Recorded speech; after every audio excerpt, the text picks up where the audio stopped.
In this lesson, we're going to be talking about activities and intents. Now, we've already taken a look at a number of UI elements, and I've said several times that we're going to have to look at activities and intents, and now has come the time. In fact, the next few lessons will be talking about various Android application elements. We're going to start with activities, and then we'll talk about services, content providers, and broadcast receivers. If you're used to programming in Microsoft Mobile, you'll appreciate the more modern operating system that Android provides.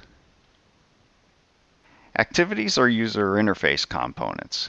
They're basically presentation layer elements, roughly equivalent to web page or Windows Forms. An app can have many activities, and we've seen that in some cases. Activities use a model view controller pattern, where the views, which were the layouts, widgets, toast messages, etc. The model are the data objects passed to the UI, and we haven't done a great deal with that, but we will in upcoming lessons. And the controller is the activity code, either the code that loads the view's contents initially, or the code that handles events coming from the views, like button clicks. Activities use intents, and intents are a base part of the Android messaging system. The messaging system allows activities to pass data or control elements to other activities. An intent is a generic object, meaning that the receiver doesn't have to know anything about the sender. It just has to understand what the structure of an intent is.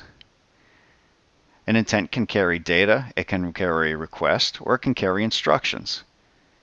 We've got a little bit of code down here as an example where we create a new intent, giving a type of an activity, and we put a little extra data. And this is just a little bit of string data, and then we start the activity. The receiving activity that we've started will be able to access that intent and see that data.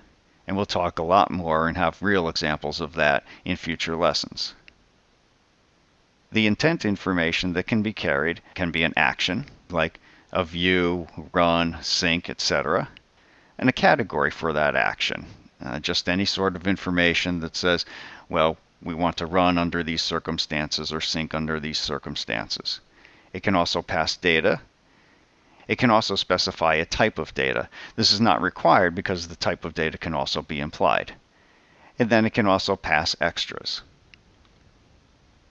So that's kind of a quick overview about activities and intents. We'll talk in future lessons about other Android app elements.